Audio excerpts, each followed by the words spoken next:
आज हम स्टार्ट करने वाले हैं हिस्ट्री का सेकंड पार्ट, मतलब फर्स्ट चैप्टर के सेकंड पार्ट, मोहनजोदड़ो। हमने पहली वाली वीडियो में सबसिस्टेंस स्ट्रेटजीज के प्रीवियस ईयर के क्वेश्चंस को देखा था और आज हम मोहनजोदड़ो वाले पार्ट के क्वेश्चन आंसर्स को देखेंगे।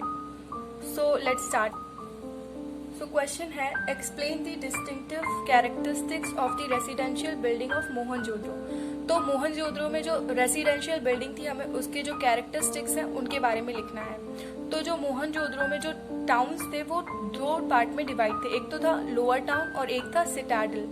तो जो सिटाडल था वहां पर तो रेसिडेंशियल बिल्डिंग्स नहीं थी, इसलिए लोअर टाउन में रेसिडेंशियल बिल्डिंग्स थी। तो हमें लोअर टाउन में जितने भी उसके कैरेक्टरिस्टिक्स हैं वो सारे लिखने होंगे यहाँ पर। तो सबसे पहले हम ये लिखेंगे कि जो लोअर टाउन है मोहनजोदड़ो में, वो हमें बताता है कि रेजिडेंशियल बिल्डिंग्स वहाँ पर थी।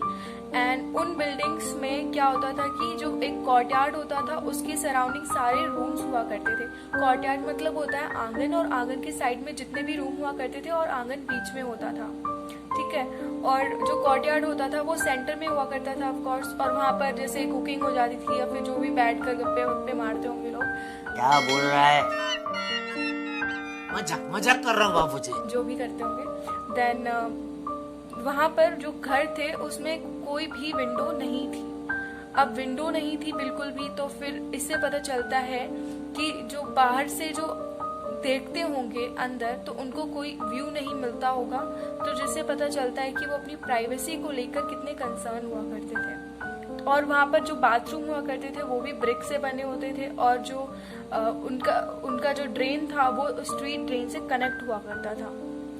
एंड उसके बाद में जो हाउसेस हैं उनमें स्टेयर केसेस के भी एविडेंस मिले हैं, जिससे हम ये कह सकते हैं कि उस टाइम पर सेकंड फ्लोर भी हुआ करती होगी, ठीक है। और बहुत सारे घरों में हमें वेल्स मिले हैं, एटलीस्ट 700 वेल्स मिले हैं हमें मोहनजोदड़ो में।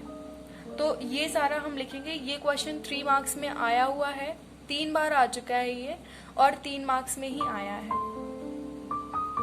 तो हमारा सेकंड क्वेश्चन है, Harappan cities had plan drainage system elaborate. तो हमें इसके जो भी ड्रेनेज सिस्टम था उसके बारे में लिखना है।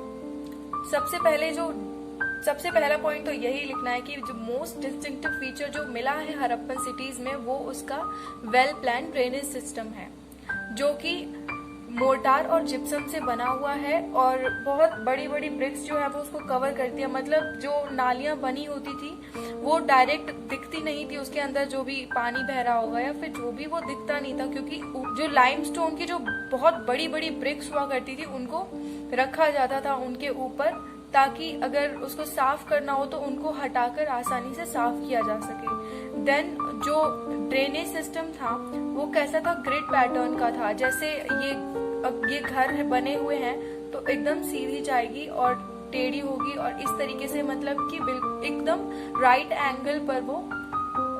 एंगल पर एक दूसरे को इंटरसेक्ट करेंगी जो स्ट्रीट्स होंगी। हाउसेस थे वो बाद में बनाए जाते थे और उससे पहले ही ड्रेनेज सिस्टम बनाया जाता था, ओके। और यहाँ पर अभी प्रेजेंट के टाइम पे तो उल्टा ही होता है, यहाँ पे पहले घर बना लेते हैं उसके बाद में ड्रेनेज सिस्टम का देखते हैं। बट पहले ऐसा होता था मोहनजोदड़ो में, पहले ड्रेनेज सिस्टम को देखते थे, देन उसके बाद में हाउसेस को बनाया जाता था। और फिर जो ड्रेनेज सिस्टम होता था उसमें सम्प्स भी हुआ करते थे, मतलब जो जाली टाइप की होती है, जब बड़ी नाली जाती है तो उसमें जब बीच बीच में काफी सारे कचरा जो भर जाता होगा, जिससे नालियों का पानी जो है वो निकलने में काफी प्रॉब्लम हुआ करती होगी, तो इसलिए बीच बीच में उन्होंने सम्प प्रोवाइड किए थे। सम्प्स में क्या होता था कि जो जाली लगी होती थी तो जो भी कचरा होता था उस जाली में फंस जाता था, देन उसको निकाल लेते थे और साइड में रख देते थे, तो वो पानी होता था वो जो बाकी जो पानी होता था वो आगे फ्लो कर जाता था मेन ड्रेन में, ठीक है। और जो बहुत ज्यादा लंबी ड्रेनेज चैनल होता था, जो सबसे लंबा ड्रेनेज चैनल होता था उसमें क्या था, काफी छोटे छोटे टाइम के बाद में उसमें सम्प्स लगाई जाती थी ताकि उसको क्लीन कर सके, ओके। ये चीटा कहाँ से आ गया, भाग सॉरी। देन क्या लिखेंगे हम कि इन सब चीजों से हमें ये पता चलता है कि मोहनजोदड़ो के जो लोग थे वो कितने ज्यादा क्लीनिनेस पर ध्यान देते थे, ओके। तो ये सब हम लिखेंगे। ये भी 3 मार्क्स में ही पूछा गया है, 2016 में आया है। तो हमने अपना मोहनजोदड़ो वाला भी टॉपिक कंप्लीट कर लिया है। Thank you for watching. कल मिलते हैं नेक्स्ट टॉपिक के साथ।